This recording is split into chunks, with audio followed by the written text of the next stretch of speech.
All right, we are here. Sam Glaser is my guest. The Joy of Judaism is his epic work. I say that. I need to explain just a little bit about the context of where we are. This is my home. What is bear in mind, a mazel tov comes to this man. He married off his son Max last night. We danced to the wee hours. It's really beautiful. Max and Hadar, an amazing mazel tov to you and your family. What was that wedding like? Just tell me. Mama, she married them last night. It was a dream. It flew by. It was incredible to see relatives from all over Israel. And we just were floating. Really, it was like floating. What was it like to marry off Max in particular? Max is a consummate showman.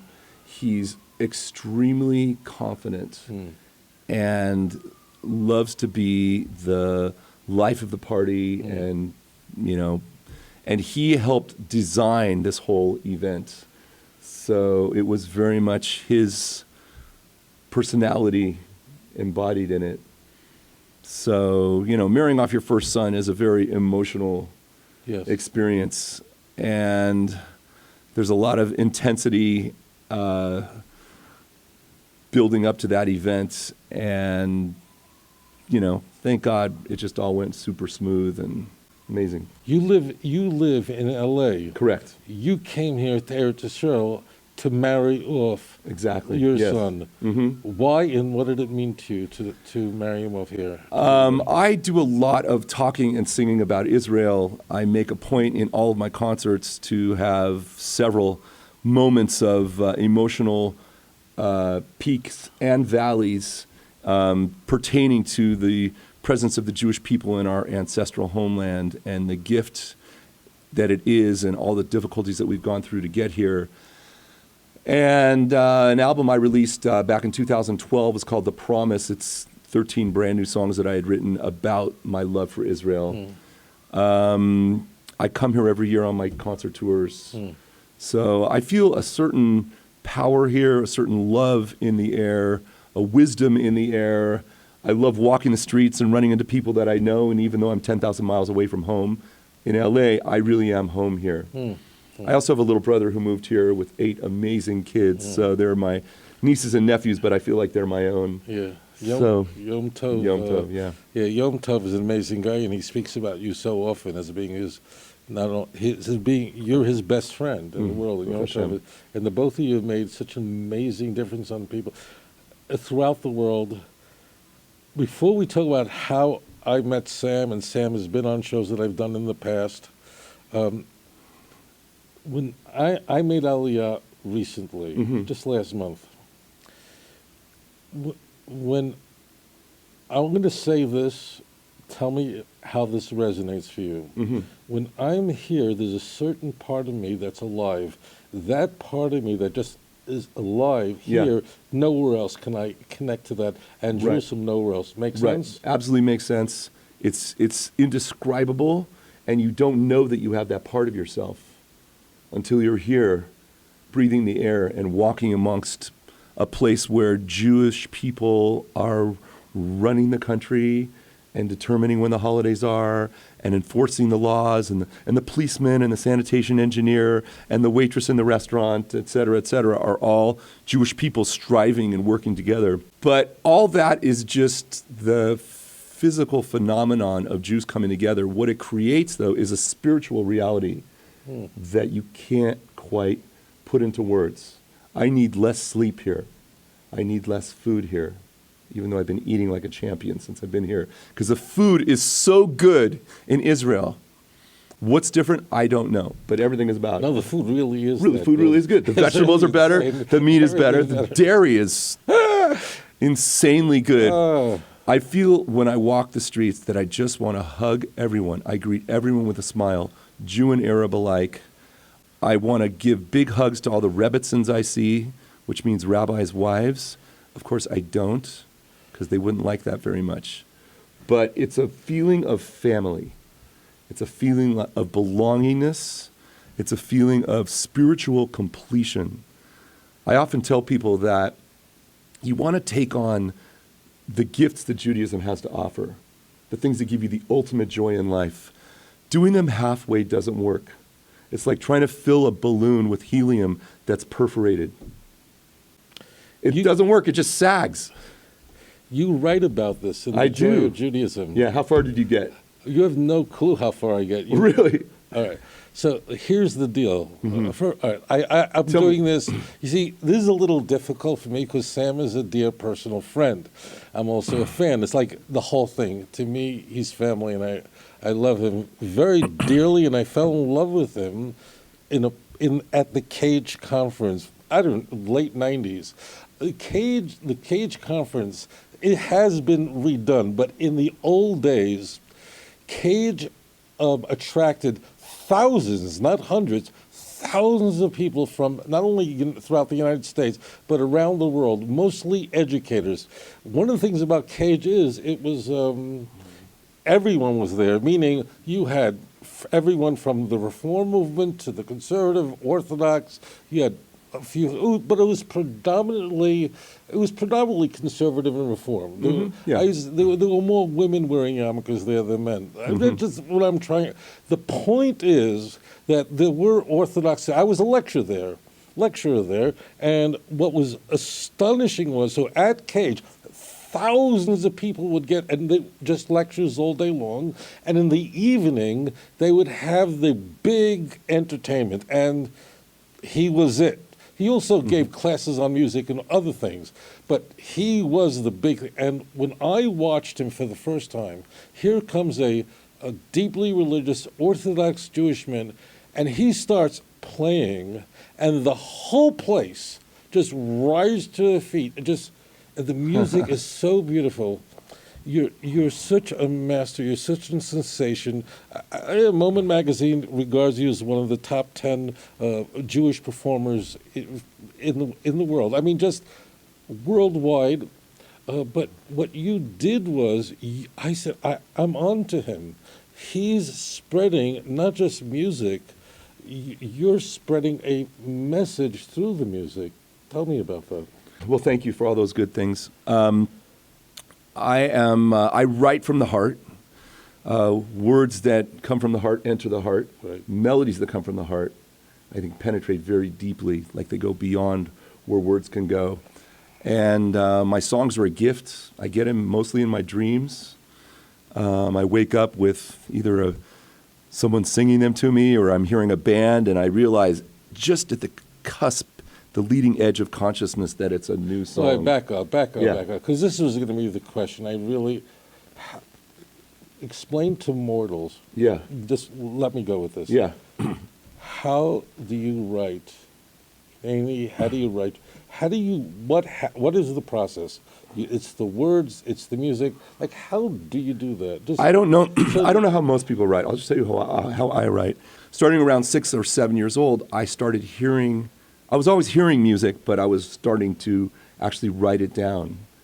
And I thought that was just what people did when they had thoughts or deep worries or whatever. It would resurface in their dreams. And I just got to a point where I was able to call myself into real time from that dream after hearing that melody. That's what I do. So all my songs, all my 25 albums are all the songs from those dream experiences. I don't sit down to write. I mean, unless I'm writing for TV. I do some music for TV. So then I scored a picture and I'm, working like anybody else. But all the songs you hear of mine, Hineni, Shabbos, Across the River, all those songs, hit me at some point in my life. And most of them that are my Jewish songs came at a transition point in the late 80s, early 90s, when I was starting to get into my Yiddishkeit, into my Judaism very powerfully. I grew up loving Judaism, but we didn't know from halacha. We never kept kosher. I mean, none of that. But I started realizing as an adult, you can choose Judaism. You can choose to bring holiness into your life.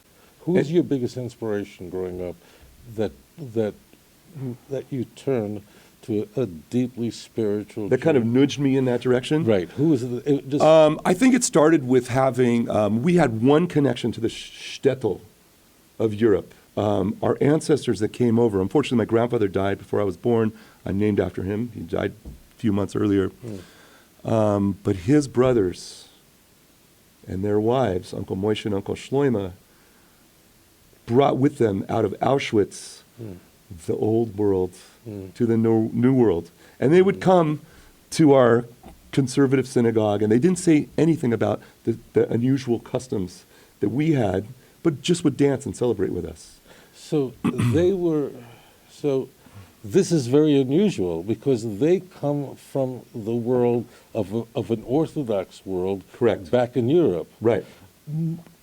I'm just going to be straight with you. Most people coming from the old world walk into a conservative temple would find it very striking, very unusual, and might be stunned by what they saw. Yeah, we got none of that. And I'm None of realizing that. at this moment that we're speaking Yes. why I became sort of a universalist. Right. That means what was conveyed to you was not only spirituality. Right. But you. It's not just that you love everybody, all the Right. Jewish people, but they across the spectrum of observance. They love you. You are able to tie those bridges, and you got that from the Correct. survivors Yeah. as well. I'm just realizing right now. Yeah. Yeah. That's where that came from. Because I realize Because it's natural for me. It's normal. How you wouldn't go into this particular synagogue because of what? There's Jews there. Right. Hungry for Torah. Right. I just don't get that. Right. That doesn't compute for me. So I can hear a million people tell me that halacha states just doesn't compute. So, right. yeah. That's an amazing thing. The reason that my father, may he be well, I remember passing by a Reformed temple. I was a kid, 9 years old. I don't remember what it was.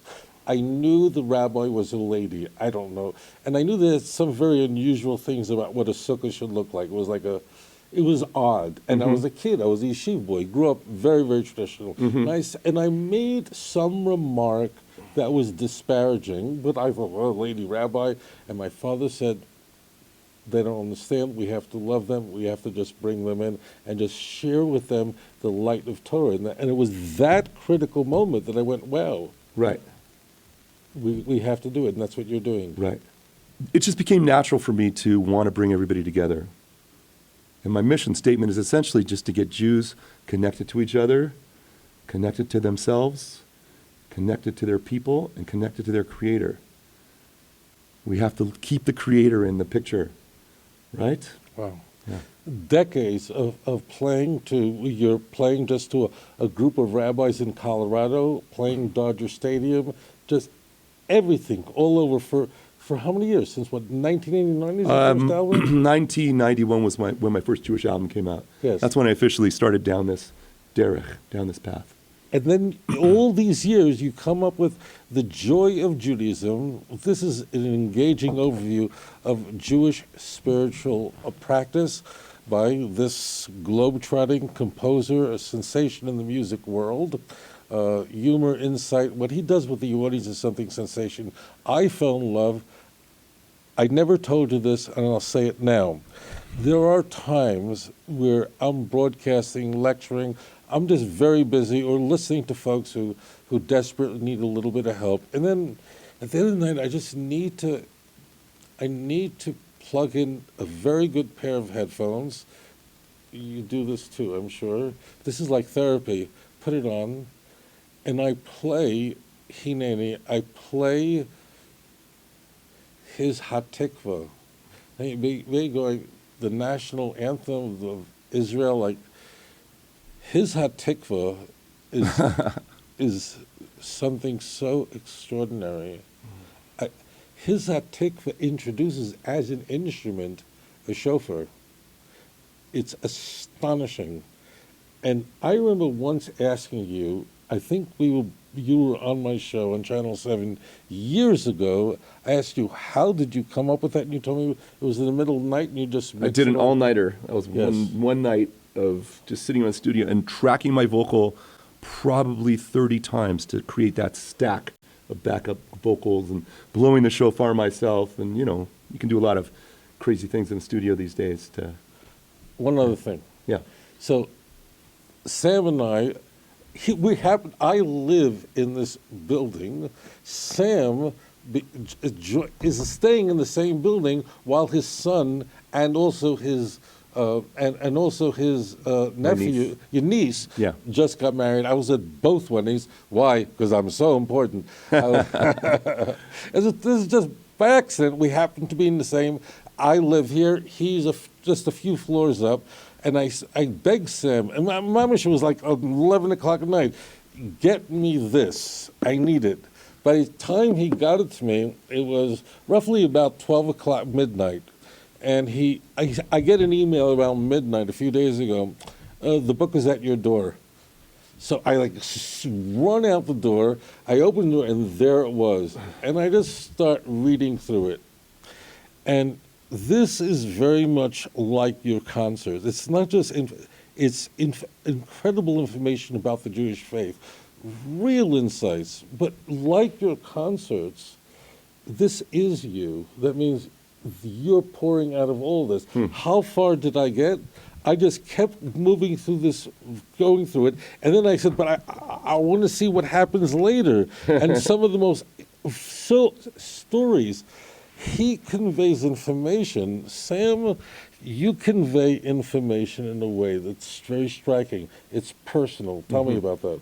Well, it is very personal, and I wanted to create an encyclopedic overview of the opportunities for joy in Jewish life.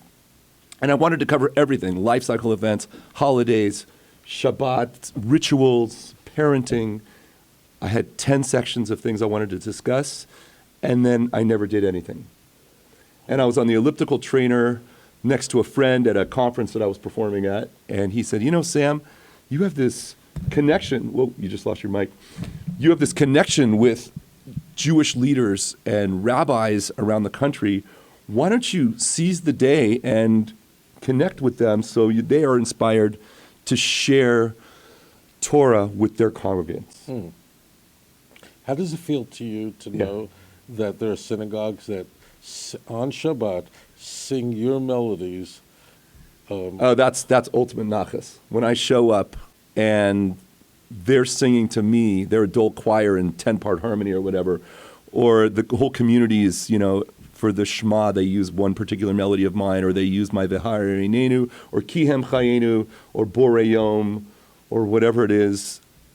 That's ultimate. I mean, that's like something that I came up with or had the opportunity to channel is being used and is part of their worship, is how they're connecting. Moo? Yeah. There's nothing more powerful. I walked into a bar in Jerusalem. This is not a joke.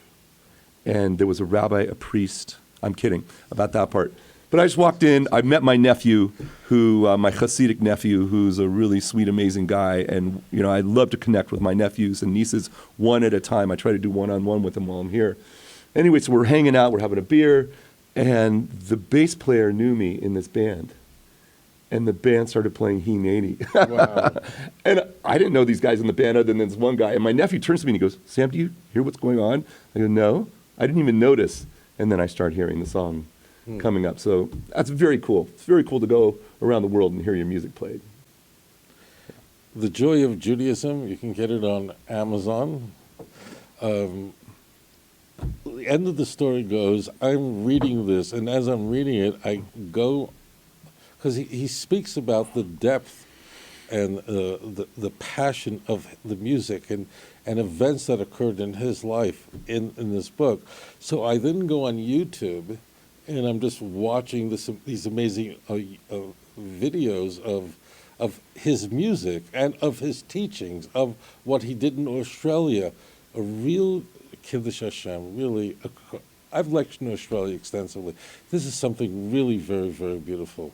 So, and then I go back to the book, and I'm reading the book more, and I'm going through it. And then I realize the chapters are very unique in that you can go to a different chapter. It's not like a narrative. Each chapter really conveys a unique message, and you can move around, which was amazing.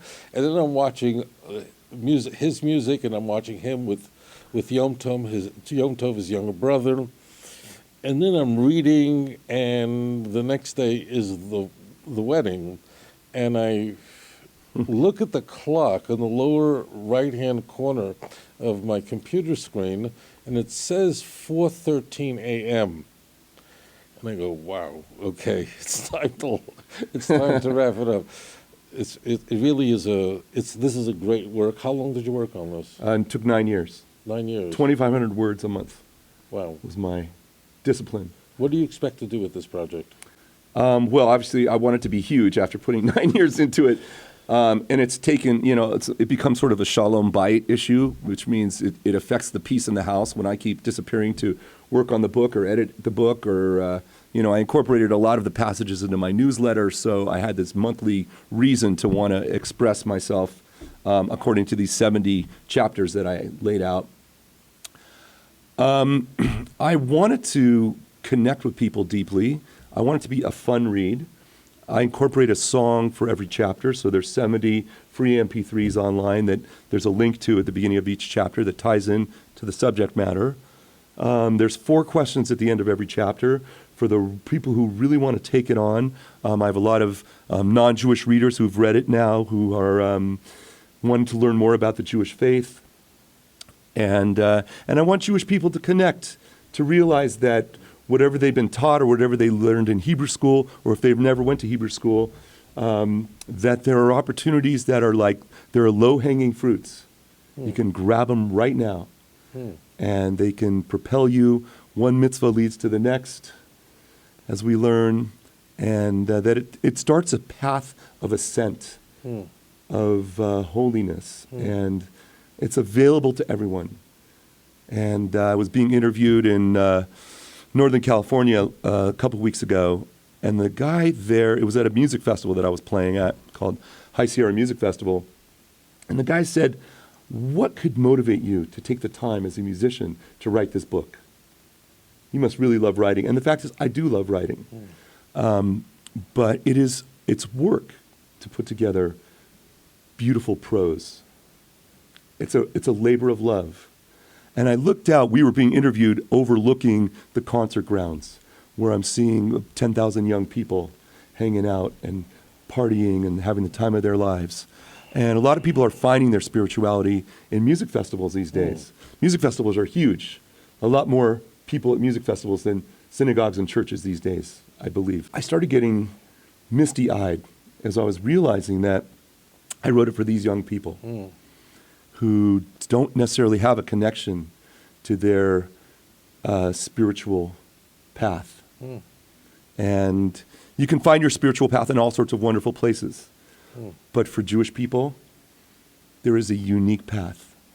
The Dalai Lama used to tell non-Jews or the Jewish people in his ashram that you don't trade gold for low currency paper money.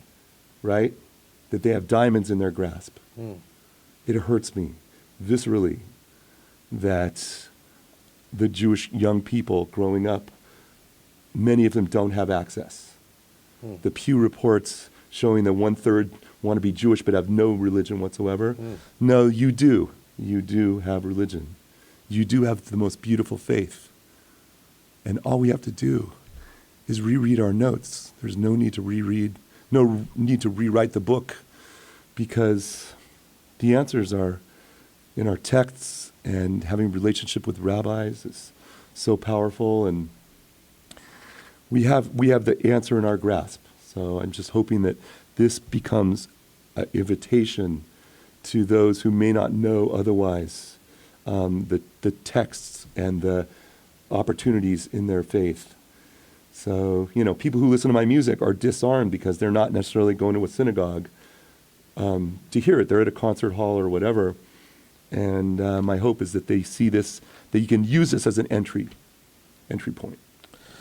The book is The Joy of Judaism by Sam Glaser. Amazon, you can pick it up right there. you said something that hit me very deeply. You have been performing just sensational performances in front of not just, we talked a moment ago that you have a huge fan base throughout the entire spectrum of the Jewish world. There's almost no one else who crosses over all those lines and has that kind of, people literally cherish you and the music. They fall in love with you, and that's what happened to me at a Cage conference. But you just said something very interesting, because it is not uncommon when you're giving a public concert. There are people there. I know that they're Christians. I know they're not Jewish, and they're dancing and singing. You connect to them. I want to ask you this question, Sam. What's your prayer for mankind? My prayer for mankind is that we all love each other, appreciate the gifts in each one of our unique areas, that we appreciate God behind the scenes, orchestrating each of our lives, that we are able to sing together and dance together and focus on the things that bring us together and to support one another and to look beyond our political differences and to see the unique spark of godliness in every human being and support that spark and uplift the fallen and avoid those temptations to might makes right or what have you, but to look out for those less fortunate and learn stewardship and giving so that we can hold each other up and support one another. That's the question. Sure. Always wanted to ask you. Yeah. In popular music, Yeah. not Jewish music, the Beatles are out because that doesn't count. Who's your favorite songwriter? That's great. You removed the Beatles because, of course, No, you that's can't. everybody's. You have to move the Beatles and or else it's. Yeah, it's true. Well, I grew up with, just like I had lots of different Jewish inspiration, I had lots of musical inspiration. So I went to symphonies every Thursday night with my mom because she had the Really? LA Phil tickets. I used to go to opera. I love musical theater, which is evident in a lot of my music. In my high school years, I discovered jazz, which was kind of mind-blowing. And then, of course, being a child of the late 60s and 70s, I grew up with album-oriented rock. Who? Name names. The great, like, singer-songwriter pianists like Billy Joel, Elton John, Stevie Wonder. Elton John is insane. They're all just, they were all channeling music from some very special place. And then the great rock bands, the Eagles, Zeppelin, Genesis, Yes, all that stuff. Kansas blew me away. Yeah. All that stuff. When I approached Jewish music, I think from a different perspective as my peers, in that a lot of them came out of a folk place, a klezmer place, or a singer song leader place. Like they were in front of camps with their guitar, Right. trying to get all the kids happy. Right. And that's not where I came from. Right. I came from as a producer. I went to my first recording studio as an 11-year-old and made my first album, and I knew I had found my place. So I grew up loving the machinery, loving the technology, reading all the magazines, figuring out how to make my own albums. I couldn't afford to go to fancy studios when I became a teenager. I had to do it myself. So I learned how to do it myself and built my studio from the ground up. LAX Records, my first studio in LA when I graduated college, was a 8-track facility, which was all I could afford at the time. Right. And then just, sort of went up from there so that I could do it myself. But I approached it like the Eagles, or the Beatles. What's the best sounding record we could possibly make? What's your favorite Beatles song? Yeah, it's nearly impossible because I'm sort of so deeply connected with their repertoire. Michelle, My Belle just came into my mind for no reason whatsoever. A Day in the Life. Eleanor Rigby, Day in the Life. I mean, Mutant. I think every album-oriented artist to this day is still trying to recreate Sgt. Pepper's. I turned to a producer friend after working all night on a single mix, and we turned to each other and said, it will never happen. No one will ever get there. We were moved by art. It was art. It's album-oriented art. And I am an album-oriented artist in an era of singles. You know, iTunes stripped albums of their potential because you could just buy the single and you just didn't need to have all 14 songs. And a lot of artists were loading their one-hit song that they made with fancy producers with a bunch of dreck. Right. So unfortunately, the album may have tanked, but it's still my art form.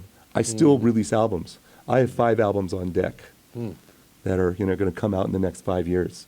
They're all almost done. It was so beautiful last night at his son's wedding, at Max's wedding, that he took the microphone during the wedding and would just start singing with the band. Because one of the things that Sam does also beautifully is he has like a 10-piece orchestra, and you sing, you do it for weddings. With me for over 20 years now. They're so really, best players. Yeah, that was a real treat. That was something very, very, very, very special. Is there a, of all the songwriters we spoke about, biggest influence on your music? Top two. I would say probably Paul McCartney and Beethoven. Yeah, followed closely by Rodgers and Hammerstein. And then it would be definitely Pat Metheny in the woodwork, the jazz great guitar player. Beethoven's Ninth, which is your favorite movement? Well, I love them all, but the last one kind of rocks your socks off. Best coda ever written in history, I think. Yeah. You have a lot of Broadway in you and in the music, that kind of music. Where does that come from? Well, I grew up on musical theater, I guess because my mom was into it. My dad was into jazz. My mom was into musical theater.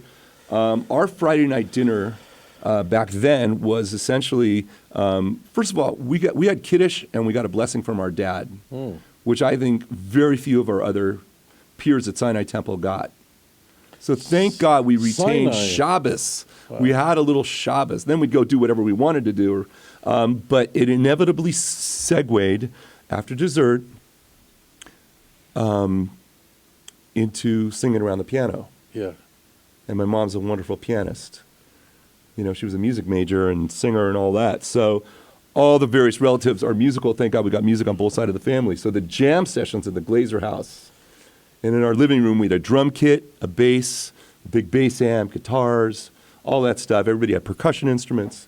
And we would sing the Cole Porter songbook, Rodgers and Hammerstein, Rodgers and Hart, all the songs from Fiddler on the Roof, The Me Nobody Knows, the great songs of the 60s, that great book by Milt Oken.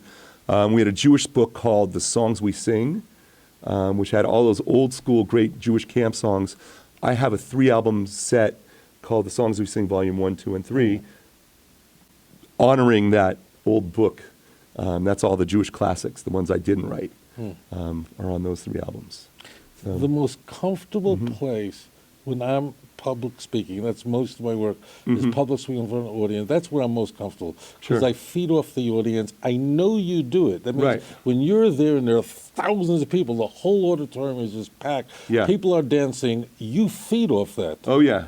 How do you handle that in the studio? For me, in the studio is very challenging because as a speaker, you have to, you're not getting that feedback, and you have to find it, but it's not natural. The natural thing is you're in front of the audience. How do you find it in the studio? Well, they're 2 completely separate animals. The studio is like sculpture. It's like you're sculpting with stone. No, it's like first you're sculpting with clay and you're building an edifice, but then you carve away. So you create lots of stuff with all the elements that you hear the song requiring, and then you peel away. So in the mix, it's got the vibe that you're looking for, and you allow the keyboard to shine here, and the guitar to be there, and the violin only in this ear. But, so it's sort of subtractive. after you've done Well, the that makes additive so stuff. much sense. So that's that process. And you're just trying to honor the song. You're trying to honor the original vision of what the song should sound like. Sometimes there's nice surprises, like you'll figure out something that you never would have expected to Right. put in the song. Right.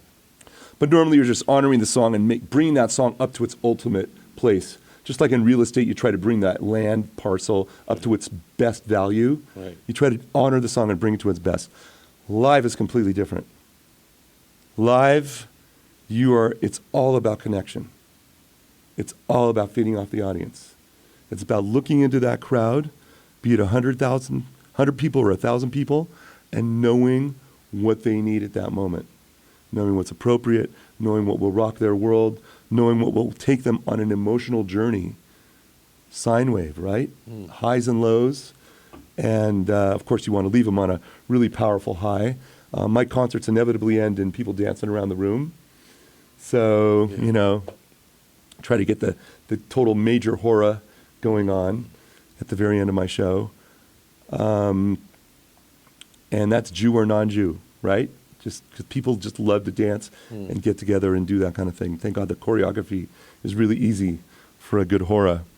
So the connection is extremely important. And you totally feed off that, and I watched you do it. And conversely, Yeah. you're feeding off the audience. They're going, and then they see you doing your shtick. You have to watch him to understand this. And there's no shortage of YouTube videos of him just blowing away an audience. And they then feed off of your, it's not shtick. He's like just smoking, and he's dancing on the keyboard. He's standing up, and whatever it is, you have to watch it. I can't convey it in words. They then feed off of what happens there, and it just keeps spinning. Hopefully a and virtuous cycling. cycle, yeah. It's an amazing cycle Of energy, yeah. The idea of putting your lyrics at the beginning of the chapters in the Joy of Judaism. Yeah. How did that come to you? Well, it was just logical to me. When I sort of created a master plan of what I wanted to say, 70 chapters. All my numbers, of course, are significant for all sorts of reasons. I like the 70 facets of Torah, 70 nations of the world. So sort of tapping into that. And I just pinpointed what the title should be, what the subject matter should be, and the song that would go with it. And then, it was just a matter of filling in those gaps over the next. I didn't know it would take so long. Jewish songwriters. Yeah. Biggest influence. Probably Billy Joel, who, isn't so necessarily in touch with his Judaism. But hopefully, Bill, it's that time. Get in touch. You hear that? If you're watching this. Yes. And he watches this show regularly. So, to him, it's like a whole thing. Right. So, in fact, he schedules his performances around this show so that he doesn't miss anything. There's a lot of Jewish songwriters that I resonate with. Obviously, the greats, Leonard Bernstein and that ilk. But in terms of contemporary Jewish singers out there today, No, just 20th century. 20th century, Jewish music. yeah, people are doing Jewish music like I'm doing Right. Jewish music. Right. It's really hard for me to say, for a Really? number of reasons. Number one, they're my peers, and it's who do you say, who do you not say? No, but I thought you were going to say Shlomo. Well, the number one influence for me, of course, was Shlomo Carlbach. And one of the gifts I had when I started doing Jewish music, he started needing a new keyboard player when he'd come to the West Coast. Really? So I got to be his accompanist for about 5 years. What was that like? Well, to be in the room with him was, a magical thing. I really believe he was a tzaddik in our time. And the stories surrounding him are surreal, but they happen because I was there. Did when you were his keyboardist Yeah. for those years, Only on the Did- West Coast, I did- should say. It's not like I right. went around the world with him. Yeah. when you would do a session with him, Yeah. did he give you a lot of latitude, or was he he had his idea of what you were gonna do? Shlomo concerts define the word balagan.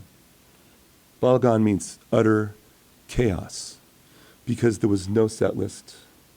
You never quite knew. You generally knew what key the song was going to start in. He never arrange for the band necessarily. Sometimes arrangements and bands were foisted upon him, and people would write out arrangements.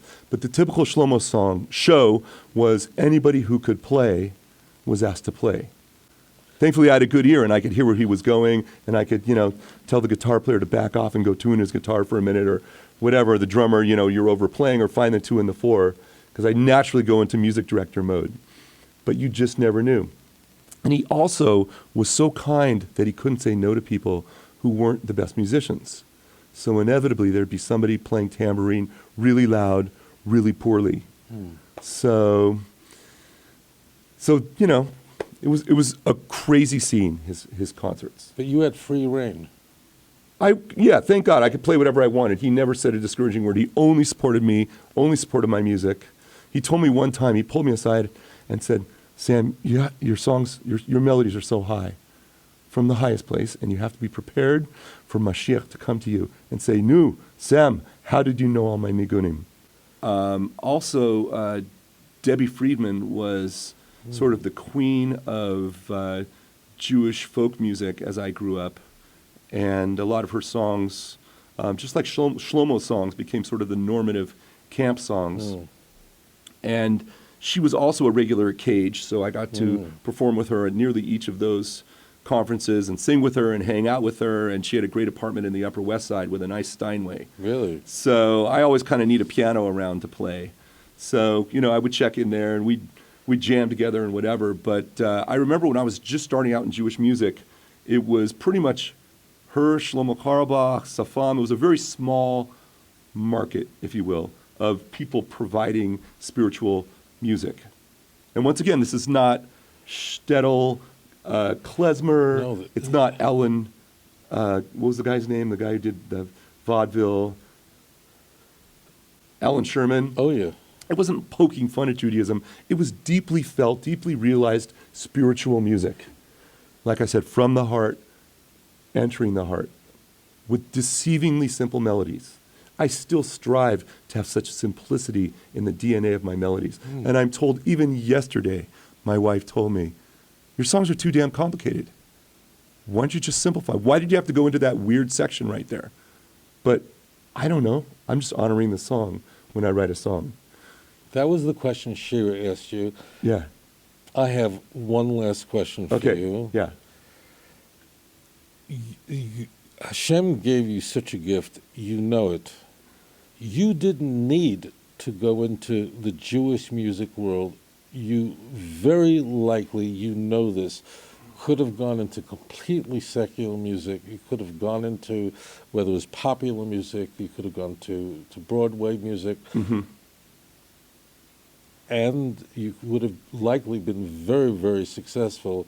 The Jewish world was more like, what was there any point, what made you choose this and jettison what very likely would have been an amazing career in popular music? Well, at the time that I was segueing into Jewish music, a friend said, Sam, you're committing career suicide. I don't understand what you're doing. That's what I wondered. Because you're taking on Judaism, and that means that I just quit my band, or I should say I was fired from my band, because I was in a Motown band at the time. I had my own band. I was in a Motown band, and I was doing music for TV. I was doing all the sports channel broadcasts. I was doing music for the Dodgers, the Angels, the Clippers.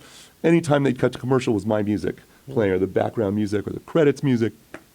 So thank God I'd found my niche in that business, and my Motown band started getting annoyed with me because I was subbing out, sending a substitute player for Friday night gigs. Because I recognized that all the growth that I'm experiencing spiritually, now that I'm deeply connecting with Shabbat, doesn't jive with plugging in gear, schlepping across town, getting on a plane, getting a paycheck, turning on the gear. It felt wrong. So there was a point at which my growth in music and my growth in Judaism were clashing. And I recognized that something had to give. Thank God, because God orchestrates everything. At that time, my Hineni album came out. And that song became a hit for me. 1992, I believe, was the official release. I wrote most of the music in 91. And then some other Jewish artists started recording my material. Then I got invited to Cage. I was singing it in front of 2,500 people at that USC sold-out, crazy auditorium where the air conditioning wasn't working. And then I started getting invitations to perform out of town. For my rock band to play a club in L.A., like the Roxy or Madame Wong's or wherever we used to play, you had to pull your audience. Like, it was pulling teeth to get people to come out because there's so much music in L.A. Right, you're competing against Yeah, it was other people immense very, competition. But you had to play every month or else you had nowhere to tell a record label to come see you. Right, You had to create a reality that you're already an entity. right, you're established. Right, I had to create that was an illusion. But, you had to get at least 100 people or you'd never get back to the club. Right? So I was in the midst of that. I've been doing that for maybe 5 or 6 years at that point. And I recognized that, wow, getting invited to play, getting paid pretty well.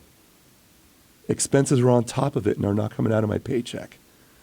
The warmth and beauty of performing Jewish music that was substantial instead of writing music for TV shows that's just disposed of the next season. Right? It felt like I was writing disposable music that was being thrown into the trash can. Right. So how hard should I work on a cue that is disposable? Talk about a neshama killer. Right. It's all neshama stuff for me. Right, because it's all from you. That means Right. part of you is being jettisoned. The Right. part of you is going in the garbage. That's Right. So completely antithetical. yeah, I wrote a song about that called "What Will You Leave Behind," and I yeah. recognized nothing Right. at this rate. Right. So it was. So when you're singing about Shabbos, you mean it, and you made that sacrifice because you could have gone in another direction, very successful. But for Shabbos, which is so much the anchor of so much of your music, Right. there was a no-brainer for Right. you. So when that woman asked me back then, "What are you doing? Why are you doing this? You're about to get married." I was just engaged at that point. She says, "Wrong move, bro. Don't do it." And I said, it may seem like a sacrifice, but it's like the sacrifice you make when you walk into a 7-Eleven and buy a lottery ticket for $1. I won the lottery, the whole enchilada. I got this book. I got a family. I have an amazing community in Los Angeles, Pico Robertson, 50 synagogues in a 1-mile radius from my home. I'm a founding member of several of them. What can replace that? What can replace a family where the children and the adults actually get along and all the generations connect through Torah? What's the currency that can pay for being able to walk your son down the aisle? I got to walk my son down the aisle last night in the Promised Land. What were you thinking? I felt like it was the culmination of all my ancestors' dreams. My relatives who built this land, who are the pioneers in this land. My relatives who survived Auschwitz. My relatives who watched their children leave this path. As the entire western side of the country, the Glaser family essentially moved away from tradition. So, at least for my family, my little family, I get to pull it back and get back on this amazing train, this amazing mission of the Jewish people. It's so amazing. It's so powerful. It's eternal. It's touching eternity. So it's a real gift to be here. It's a gift to be part of the Jewish people. It's a gift to be a singer amongst the Jewish people, to make this music, to bring people together. Every single neshama, like that one young lady that Shlomo touched, every single neshama is precious. This work, just like helping Jews who've gotten into other faiths, helping them back, you can't do it en masse, right? It's one person at a time. One neshama at a time. If I'm doing a concert and there's 5,000 people in the audience all having a great time, partying, whatever, if one person connects, it's worth it. It's worth the flight in coach to have gone to that city and played. right? Yeah, I.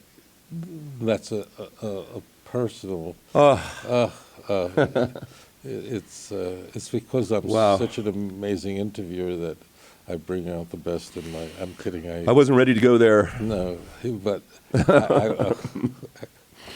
so I've attended more than a few weddings in my life, Sam, Yeah. and How was last night? it was horrible. It was. It was really. I'll explain it. This is how I have to explain it. Okay. So normally when I'm at a wedding, everybody, as far as I know, in the audience, we want to be mesameach chasam v'kala. It means we're there to make your wedding amazing and to lift the people, the bride and the groom, to lift them up, to give them a very special day. That is not at all what happened last night. What happened last night was the flip, and I've never experienced this in my life, where everyone that was in my circle, and there was a lot of people, we were there drinking from the energy that you, that your brother, that your family, then the chassan and kala, the spiritual ecstasy that poured out of that evening fed the audience. That means it went the other way. That means this holy Jew, my dear brother, his brother Yom Tov, they're just amazing. Yom Tov and I go back a long way. We were all, and you could just see the people just watching, and it was like you were feeding us. Your bracha was so beautiful, and it was followed by your brother's bracha achrita. It was something. He said something because he was already next to the stage. He said something to the keyboard player. No one knew. No one cared. And then he gets called up as the uncle of the groom.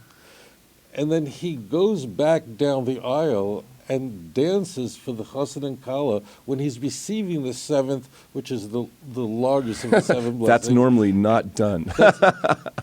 It's normally not done. We're using the word normally. Let me just tighten that up a little. It's never done. If it is, I wasn't invited to that wedding, and I've been to a few. And he's dancing for the chassan and kala before he finally ascends. And I thought, well, of course, his brother has a beautiful voice. This is, I mean, you could study in Juilliard, but this is from God, what he and his brother have. So I thought he was going to do it in the most just traditional way, but he would just do it very, very beautifully. He's a very gifted singer and musician like this one over here. And he didn't. He went in his own way, completely own way, and he is something so beautiful. I'd never heard that. The band was brilliant. Yeah. They followed along. Just brilliant. watching, yes, like hawks on. And they were just staring at him, staring at you, and then staring at each other. The keyboard player is turning back to the saxophones, and they're just like this, and then going back. I had never seen that, and I've been to quite a few weddings. On behalf of the hundreds of people that were there at the Yochasna at Max and Hadar's wedding last night in Eretz Yisrael, I just thank you so much for once again just giving us, because you were giving us last night. It was you at the Chazan's Tish when the ksuba's there and all these things where all the men are there. The singing, the joy was really, really stunning, and everyone was just drinking everything that was coming out of you and your beautiful family. Hashem should bless you. Should really see your family grow and grow, and that and Hitler Yamach Shemai lost. We won, and a beautiful family is growing and growing and growing. And it's mamish so delicious what's happening, and Hashem should continue to strengthen you. Admei v'eshem, we should both welcome Mashiach right here in Yerushalayim, B'mher Yomenu, quickly in our time. The book again, The Joy of Judaism by Sam Glaser. Go on Amazon, order it there. It's breathtaking. I'm going to read the other half of it tonight, later on. Mazel tov to you, Shira, your entire family. Thank you. You should only see Nachas. You should only see Jewish joy. Mac should only build a Bayis Nem B'Yisrael, Amen, amen. a binyan adayad, really. Yeah. You've given so much to so many, and I know that means the world to you.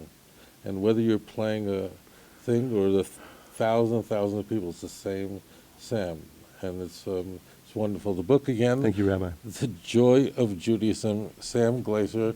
You can get it on Amazon. But understand what's going to happen. You will capture an insight into the Jewish faith from almost every direction, like a diamond just shines in every different direction you can imagine. But you are going to connect with this fellow right here, with Sam, and you're going to understand what he's about, because this is a deeply personal work. I imagine that this took a long time for you to write, because this is you. This is not the. If you want to know what to do on Shabbos, when's the last time you can light candles? No, it's about the beauty of Shabbat and the beauty of lighting candles. It's a marvelous work. It's epic, and I know it'll touch many, many lives. And thank you, brother, for being here and allowing me to enjoy in your simcha. It's really mamish beautiful. Thank you. Thank you. Thank you. You have just one thing. Yeah. A website. Yes, samglaser.com. And, of course, there's now the joyofjudaism.com, or Joy Jude if you don't feel like writing the whole thing out. Right. And, plenty up there. Facebook, YouTube. Brilliant. Thank you so much, Sam. Ayayay simin tov. Ayayay mazel tov. Yehei lanu lecho Yisrael. Amen. Beautiful. Shkoyach. Thank you. Okay. Thank you. Great one to you.